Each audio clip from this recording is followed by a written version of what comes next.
இந்த குடியரசு தினத்துல குடியரசின் உண்மையான அர்த்தத்தை தெரிந்து கொள்ளுங்கள். குடியரசுனா இதை போல நாடு.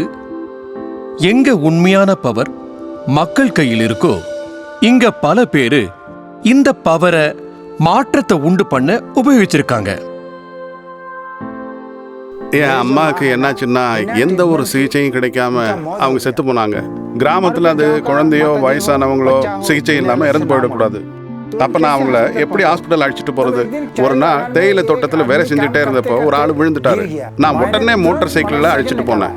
அன்னைக்கு என் மூளையில தோணுச்சு, இந்த சின்ன மோட்டார் சைக்கிளும் எங்களுக்கு ஆம்புலன்ஸா வேலை செய்யலாம்னு. பல பேரை ஹாஸ்பிட்டலுக்கு கொண்டு போனேன்.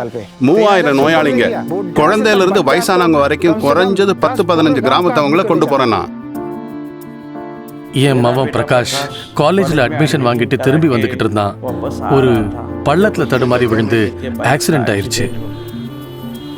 பிரகாஷ் இப்ப இல்ல.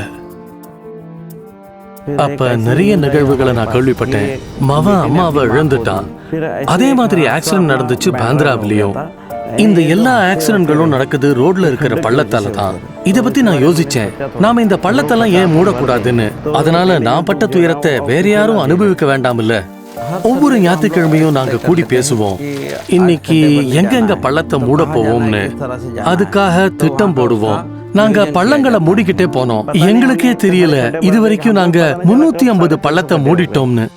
நான் நிறுத்த போறது இல்ல. ஒவ்வொரு தடவையும் நான் பள்ளத்தை மூடும் போது நான் ஒரு உயிரை காப்பாத்துறது போல இருக்கு. 12 வயசு ஆகும்போது என் அண்ணன் தீப்பிடிச்சு செத்து போனதை பார்த்திருக்கேன். அப்பல இருந்து தீ விபத்தை பத்தின எண்ணமே எனக்கு மாறிடுச்சு.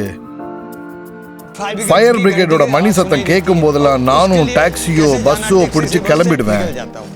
நான் என் வாழ்க்கையில 100க்கும் மேலான ஃபயரை அட்டெண்ட் பண்ணியிருக்கேன். அதுல எனக்கு திருப்தி கிடைக்குது. நாங்க இன்விசிபிள் இந்தியன்ஸின் இந்த முயற்சியை மேலும் உத்வேகம் அளிக்கும் விதத்தில் வித்தியாசமா பண்ணோம். கரீம் பாய்க்காக நாங்க பஜாஜ் வி பைக்கை டிசைன் பண்ணோம், ஆம்புலன்ஸை போல. அதனால எங்க சாதாரண ஆம்புலன்ஸ் செல்ல முடியாதோ அங்க இது சுலபமா போக முடியும். ஏராளமான ஏழைகளின் உயிர் பிழைக்கும், ரொம்ப ஆளோட உயிர் பிழைக்கும். தாதாராவுக்காக நாங்க தயாரிச்சோம் ஒரு மொபைல் சிமெண்ட் மிக்சர். அவரு எக்கச்சக்கமான பள்ளத்தை மூட முடியும். பழனிச்சாமிக்காக நாங்க தயாரிச்சோம் 2 சக்கரமுள்ள ஃபயர் என்ஜின்.